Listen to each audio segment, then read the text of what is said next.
नमस्कार। प्रभा साक्षी news network पर आप सभी का स्वागत है। पश्चिम बंगाल के हालात को देखकर राष्ट्रीय अनुसूचित जाति आयोग के बाद अब राष्ट्रीय महिला आयोग ने भी कहा है कि राज्य में राष्ट्रपति शासन लगाए बिना उन हिंदू महिलाओं को न्याय नहीं मिल पाएगा जिनका संदेश खाली में तृणमूल कांग्रेस नेता शाहजहां शेख और उसके समर्थकों ने लगातार यौन उत्पीड़न किया। देखा जाए तो राष्ट्रपति शासन की सिफारिश एकदम सही प्रतीत होती है, क्योंकि संदेश खाली की महिलाओं के साथ अन्याय हुआ मगर उन्हें न्याय नहीं दिलाया जा रहा है। न्याय दिलाने की बात तो छोड़िए, उन पीड़ित महिलाओं को अपनी व्यथा तक बताने से रोका जा रहा है। आज जब राष्ट्रीय महिला आयोग की अध्यक्ष रेखा शर्मा वहां पहुंची तो उन्होंने जो हालात देखे वह भी इस बात की पुष्टि कर गए कि संदेश खाली में जो कुछ हुआ वह मानवता पर कलंक और पश्चिम बंगाल की कानून व्यवस्था पर बड़ा सवाल है। रेखा शर्मा ने कहा कि पीड़ितों की शिकायत पर पुलिस कोई कार्रवाई नहीं करती, उल्टे पीड़ित के रिश्तेदारों को ही गिरफ्तार करती है। उन्होंने कहा कि यह स्थिति सिर्फ संदेश खाली की नहीं बल्कि पूरे राज्य की है। उन्होंने कहा कि मैं यह रिपोर्ट राष्ट्रपति को सौंपूंगी और वे आगे की कार्रवाई करेंगी। संदेश खली की महिलाएं बहुत बुरी तरह से प्रताड़ित हैं, हैरेस्ड हैं, बहुतों के साथ मोलेस्टेशन हुआ है। 2 रेप के मैंने खुद ने सुने हैं। एक रेप का अभी कंप्लेंट कराई है, अभी कराई है। महिलाएं मोलेस्टेशन करके वो छोड़ देती हैं जो रेप भी हो, और सभी महिलाओं ने कहा है हमें कहने में डर लगता है, क्योंकि एक तो समाज का डर और एक पुलिस का डर।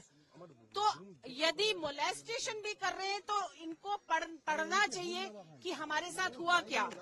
यदि मेरे सब कपड़े उतार दिए गए तो करा क्या।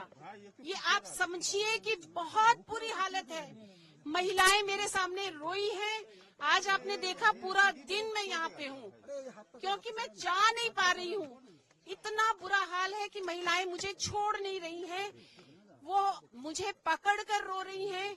कई लोग कह नहीं पा रहे हैं, बच्चियों को घर से भेज दिया है, जवान बच्चियों को यहाँ से भेजा गया है क्योंकि पता नहीं उनके साथ क्या हो जाए। यहाँ बहुत बुरी हालत है। मुझे नहीं लगता कि राष्ट्रपति शासन के बिना कुछ हो पाएगा, क्योंकि पुलिस से भी डर है। आज मैं खुद महिलाओं को लेके आई हूँ अपने संरक्षण में यहाँ थाने में। Without me, they were not ready to come to the police थाना also. So I had to come with them.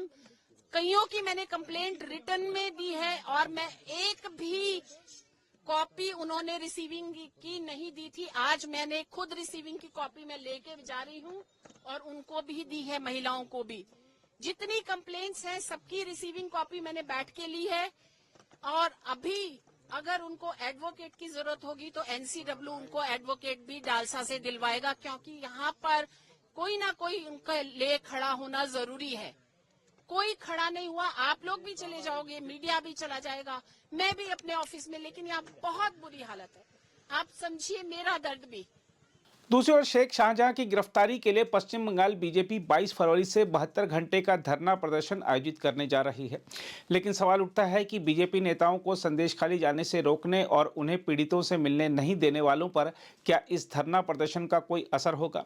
सवाल उठता है कि क्या ममता बनर्जी हिंदू महिलाओं को न्याय दिलाने के लिए अल्पसंख्यक वोटरों को नाराज करेंगी। यहाँ सवाल हमारी न्यायपालिका से भी है कि क्या वह खुद आगे बढ़कर संदेश खाली की महिलाओं के मुद्दे पर राज्य सरकार से कोई जवाब मांगेगी। फिलहाल तो कलकत्ता उच्च न्यायालय ने उस जनहित याचिका पर तत्काल सुनवाई करने से इनकार कर दिया है जिसमें सत्तारूढ़ तृणमूल कांग्रेस समर्थकों द्वारा संदेश खाली क्षेत्र की महिलाओं के खिलाफ यौन अत्याचार के आरोपों को लेकर उनकी सुरक्षा का अनुरोध किया गया था। कलकत्ता उच्च न्यायालय की खंडपीठ ने कहा कि चूंकि एकल पीठ पहले से ही संदेश खाली मामले की सुनवाई करने वाली है, इसलिए वह समानांतर कार्यवाही नहीं कर सकती। उच्चतम न्यायालय ने भी इस मामले में हस्तक्षेप से इनकार कर दिया है और कहा है कि कलकत्ता उच्च न्यायालय इस मामले को देख रहा है। देखा जाए तो यह सब स्थिति देख सत्तारूढ़ तृणमूल कांग्रेस नेताओं का हौसला बढ़ रहा है। ममता बनर्जी ने आरोप लगा दिया है कि संदेश खाली में एक घटना कराई गई थी। उन्होंने इसके लिए बीजेपी पर ईडी और मीडिया के साथ मिलकर साजिश रचने का आरोप भी लगा दिया है। तृणमूल कांग्रेस प्रमुख ममता बनर्जी ने यह भी कहा है कि संदेश खाली में एक भी महिला ने कोई प्राथमिकी दर्ज नहीं कराई है और उन्होंने ही पुलिस को इस संबंध में स्वतः संज्ञान मामला शुरू करने का निर्देश दिया था। दूसरी ओर बीजेपी ने संदेश खाली में कुछ शिकायतकर्ता महिलाओं के बयान पर सवाल उठाने के लिए पश्चिम बंगाल बंगाल की मुख्यमंत्री ममता बनर्जी की आलोचना करते हुए कहा है कि ममता बेहद घटिया टिप्पणी कर रही हैं और अब उन्हें सत्ता से बाहर करने का समय आ गया है। बीजेपी सांसद लॉकेट चटर्जी ने कहा है कि संदेशखाली में महिलाओं के साथ जो हुआ वह इराक और पाकिस्तान जैसे देशों में महिलाओं के खिलाफ होने वाले अत्याचार को दर्शाता है। लॉकेट चटर्जी ने आरोप लगाया कि तृणमूल कांग्रेस के स्थानीय नेता शाहजहां शेख को मुख्यमंत्री बनर्जी द्वारा बचाया जा रहा है। उन्होंने कहा कि उसे फांसी दी जानी चाहिए क्योंकि वह मौत की सजा से कम का हकदार नहीं है। उन्होंने आरोप लगाया कि इलाके में हिंदू महिलाओं को निशाना बनाया गया। मुस्लिम मतदाताओं के स्पष्ट संदर्भ में लॉकेट चटर्जी ने कहा कि आरोपियों को प्रशासन ने पनाह दी क्योंकि टीएमसी को 30% वोटों की परवाह है। बहरहाल आज देखते हैं इस मुद्दे पर सुप्रीम कोर्ट के वरिष्ठ अधिवक्ता और भारत के पीआईएल मैन के रूप में विख्यात अश्विनी उपाध्याय क्या कह रहे हैं। बंगाल में हुए बलात्कार पर इस समय बवाल मचा हुआ है। प्रेस कॉन्फ्रेंस भी हो रही है, टीवी डिबेट भी हो रही है। टीवी डिबेट में तू मैं भी हो रहा है, आरोप प्रत्यारोप भी हो रहा है। खूब एक दूसरे के ऊपर आरोप भी लगाए जा रहे हैं। अब एफआईआर भी हो गया है, एक व्यक्ति की गिरफ्तारी भी हो गई है। लेकिन सवाल यह है कि क्या इससे बंगाल में जिन माताओं और बहनों के साथ बलात्कार हुआ है, जिन बेटियों के साथ बलात्कार हुआ है, उनको न्याय मिल पाएगा क्या? केवल एफआईआर लिखा गया है, गिरफ्तारी हुई है, इसके बाद तो ट्रायल चलेगा, गवाहों के बयान होंगे। सवाल यह है उनके पक्ष में गवाही कौन देगा? जब एफआईआर इतनी मुश्किल से लिखी गई है तो कौन आएगा उनके पक्ष में गवाही देने? और जब गवाह नहीं आएगा और नार्को पॉलीग्राफ ब्रेन मैपिंग इनका टेस्ट होगा नहीं तो सबूत के अभाव में बरी हो जाएंगे। जब जब बलात्कार होता है भारत में तब तब मीडिया डिबेट होती है, खूब तू मैं होता है, खूब आरोप प्रत्यारोप होता है। आपने बलात्कार की घटनाओं को सुना है? आपने बलात्कारियों को फांसी होते कभी सुना आपने? एक निर्भया का छोड़ दीजिए, तो निर्भया के अलावा भारत में इतने बलात्कार होते हैं, इतने बलात्कार होते हैं। आपने सुना कि किसी बलात्कारी को और फांसी हुई? किसी बलात्कारी की 100% प्रॉपर्टी जब्त हुई? किसी बलात्कारी की नागरिकता खत्म हुई? नहीं सुना होगा आपने। और वो भी निर्भया के बलात्कारियों को भी फांसी मिली थी 8 साल के बाद। और याद रखिए, चूंकि निर्भया कांड दिल्ली में हुआ था, सुप्रीम कोर्ट से 1 किलोमीटर की दूरी पे हुआ था, डिस्ट्रिक्ट कोर्ट भी दिल्ली में थी, हाई कोर्ट भी दिल्ली में थी, सुप्रीम कोर्ट भी दिल्ली में थी, पूरी मीडिया भी दिल्ली में थी, मीडिया का ट्रायल भी खूब चल रहा था, राय दिन खूब खबरें छप रही थी, तब जाके 8 साल लगा है निर्भया के बलात्कारियों को फांसी देने में। बंगाल जो सुप्रीम कोर्ट से हजारों किलोमीटर दूर है, और वो भी संदेश खाली, जहां गवाह डर के मारे आएंगे ही नहीं, वहां कैसे मिल जाएगा उसको न्याय? मैं बार बार कहता हूं, तू मैं करने से, आरोप प्रत्यारोप करने से, नूरा कुश्ती करने से, बतौलेबाजी करने से अपराध खत्म नहीं होगा। नेताओं के भाषण देने से, अभिनेताओं के फिल्म बनाने से, लेखकों के लेख लिखने से, पत्रकारों के शाम को डिबेट करने से, कवियों के कविता पाठ करने से, धर्म गुरुओं के राम कथा करने से और कृष्ण कथा करने से, भागवत कथा करने से अपराध नहीं रुकेगा। अपराध तब रुकेगा जब कठोर कानून होगा।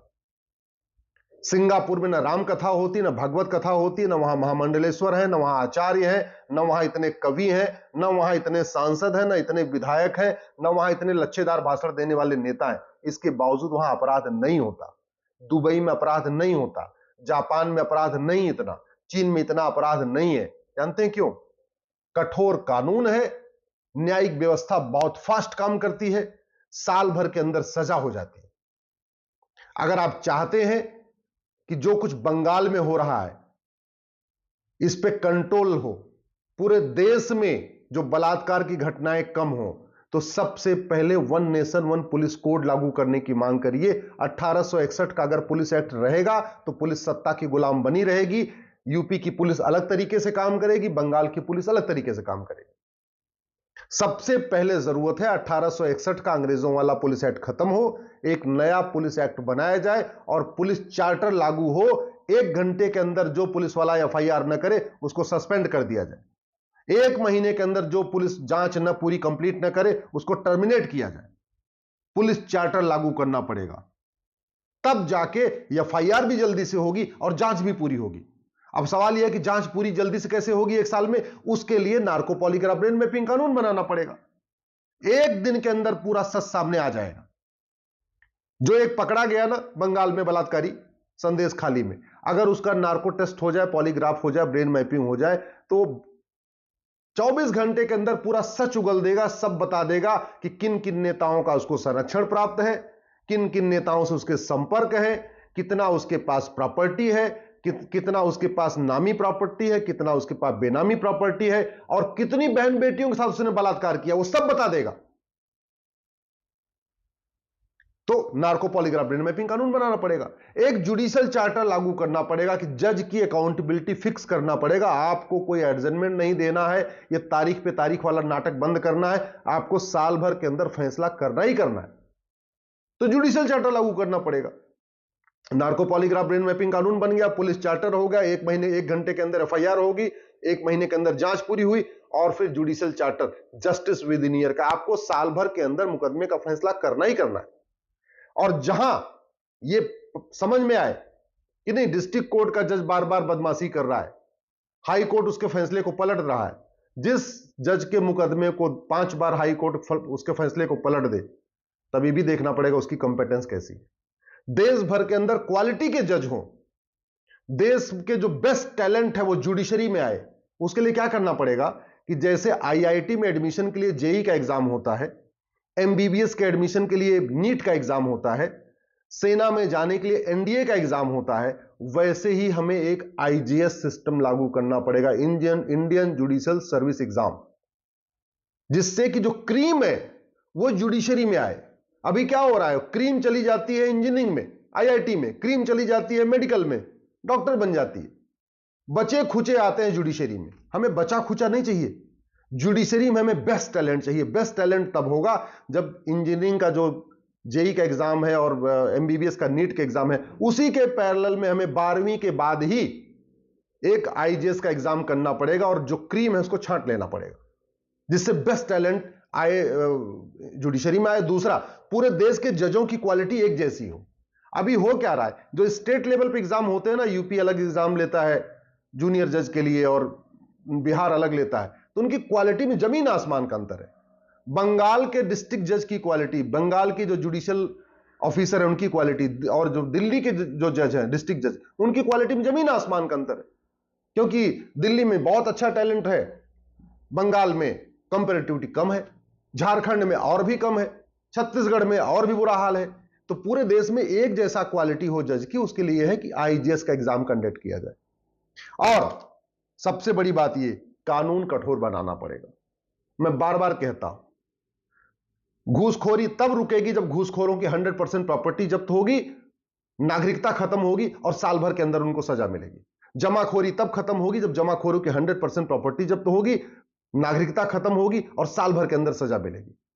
मिलावटखोरी, कालाबाजारी, नशा तस्करी तब खत्म होगी जब 100% प्रॉपर्टी जब्त होगी, नागरिकता खत्म होगी और साल भर के अंदर उनको सजा मिलेगी। ये 20 साल, 25 साल, 50 साल नहीं, गवाहों के बयान हो रहे हैं 30-40 साल। 1984 के सिख दंगा आज तक मुकदमा चल रहा है, 1990 में कश्मीर नरसंहार का मुकदमा आज तक चल रहा है। और जो आप सोचते हैं ना सीबीआई जांच कर लेगी, अरे भैया सीबीआई जांच करके क्या उसके लिए कोई अलग से कानून है क्या? मैंने पीआईएल करके कई मैटर को सीबीआई को ट्रांसफर कराया। एक मथुरा जवाहर बाग कांड हुआ था, वहां पे यूपी पुलिस ठीक से जांच नहीं कर रही थी, उस समय अखिलेश की सरकार थी। मैंने पीआईएल फाइल किया और जो जवाहर बाग कांड था मथुरा का, आप गूगल कर लीजिएगा, वो फिर सीबीआई को ट्रांसफर करा दिया। कुछ नहीं हुआ, क्योंकि कानून तो वही है ना। ऐसा थोड़ी कि सीबीआई जांच करते ही सजा बढ़ जाएगी। अरे भैया, जब कानून घटिया है, कानून में दम ही नहीं है, तो पुलिस जांच करेगी, सीबीआई जांच करे, कोई फर्क ही नहीं पड़ता। सीबीआई ने 2G घोटाले का जांच किया था, किसी को आजीवन कारावास फांसी हुआ, किसी को 100% प्रॉपर्टी जब्त हुई क्या? सीबीआई ने कोयला घोटाले की जांच किया, किसी को आजीवन कारावास हुआ, किसी को फांसी हुई? नहीं हुई। सीबीआई ने कॉमनवेल्थ घोटाला जांच किया था, सीबीआई ने आदर्श घोटाले की जांच किया था, सीबीआई ऐसे बहुत सारे रेप के मुकदमों की जांच कर चुकी है, किसी को कुछ हुआ क्या? नहीं हुआ। तो सबसे पहले कठोर कानून, और कानून भी कैसा, जैसे अमेरिका में चलता है फेडरल पिनल कोड। ये जो हमने कानूनों का, घटिया कानूनों का पूरा मकड़जाल बना रखा है ना, घूसखोरी का अलग कानून, जमाखोरी का अलग कानून, मिलावटखोरी का अलग कानून, बलात्कार का अलग कानून, हत्या का अलग कानून, आतंकवाद का अलग कानून, अलगाववाद का अलग कानून, नशा तस्करी का अलग कानून, मानव तस्करी का अलग कानून, सोना तस्करी का अलग कानून, पत्थरबाजी का अलग कानून, मजहबी उन्माद का अलग कानून, जिहाद का अलग कानून, धर्मांतरण का अलग कानून, घुसपैठ का अलग कानून। ना, ये नहीं चाहिए। हमें एक किताब चाहिए, सिंगल। जैसे ये फेडरल पिनल कोड है अमेरिका में, ऐसे ही हमें एक इंडियन पिनल कोड या भारतीय दंड संहिता चाहिए जिसमें चैप्टर वाइज, हम कहते हैं 200 अपराध है ना भारत में, 200 चैप्टर डाल दीजिए। 300 अपराध होते हैं, 300 चैप्टर डाल दीजिए। 400 अपराध हैं, 400 चैप्टर डाल दीजिए। कम से कम उसके लिए जो कांस्टेबल बेचारा एफआईआर लिखता है उसको एक ही किताब खोलना पड़ेगा, वो एक ही किताब के इंडेक्स में जाएगा, देखेगा और धारा लिख देगा। अभी उसको 50 किताब खोलनी पड़ती, कहां से एफआईआर करेगा? जज के लिए समस्या है, वकील के लिए समस्या है, बहस करने वालों के लिए समस्या है, जांच करने वालों के लिए समस्या है। तो अपराध तब खत्म होगा, बलात्कार तब खत्म होगा जब one nation one police code होगा, one nation one judicial code होगा, one nation one evidence code होगा, पुलिस चार्टर लागू होगा, जुडिशियल चार्टर लागू होगा, नार्को पॉलीग्राफ ब्रेन मैपिंग कानून बनेगा। नहीं तो तू मैं होती रहेगी, अपराध कम नहीं होगा। अगर आप भी लेना चाहते हैं देश दुनिया की तमाम जानकारी तो आज ही सब्सक्राइब करें हमारे चैनल को। साथ ही नीचे दिए बेल आइकन को जरूर दबाएं ताकि हर अपडेट आप तक पहुंच सके।